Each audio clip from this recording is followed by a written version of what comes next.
Vuran yoxdur. Nəyi? Neçə aylıqdır? Ördək.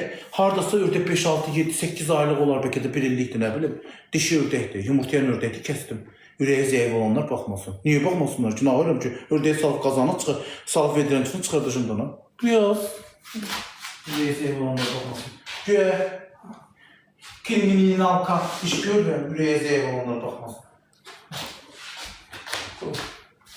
Damın içindən.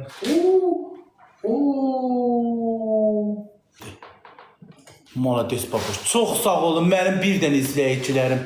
Təşəkkür, sıralamada da saldınız. Ördək olmaqdan zəhləm gedir. Çünki niyə zəhləm gedir? Həqqi, səhər gedən əskəri. Yolun açıq olsun qaqa. Sağ salamat get, sağ salamat gəl. Evdən izləyir ki, mən ördək yiyəmirəm. Amma ata bilmiş, ağzın tadını bilmirdi o insan. O insan ağzında ne kadar? O insan ağzının tadını bilmiş.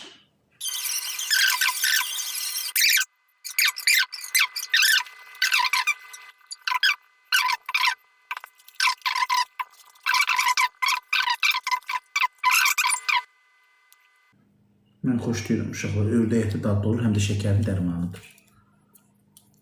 Şəkərin dərmanıdır.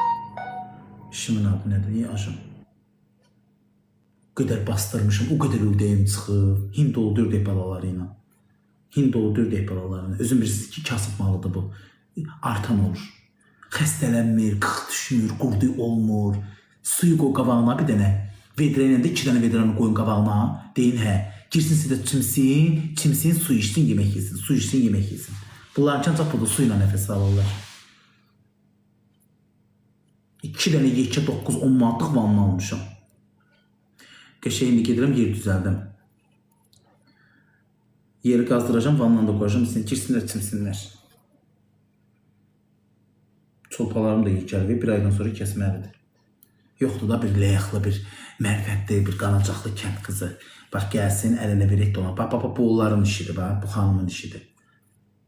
Yoxdur da tapa bilmirəm, ürəyimcə olan birini tapa bilmirəm. Ürəyimcə olan birini. Deyəm, aha, bu mənim evimin arvadı. Tapamıram. Vaxt da gedir, yaş da gedir. Hə, yaxşı qaqa.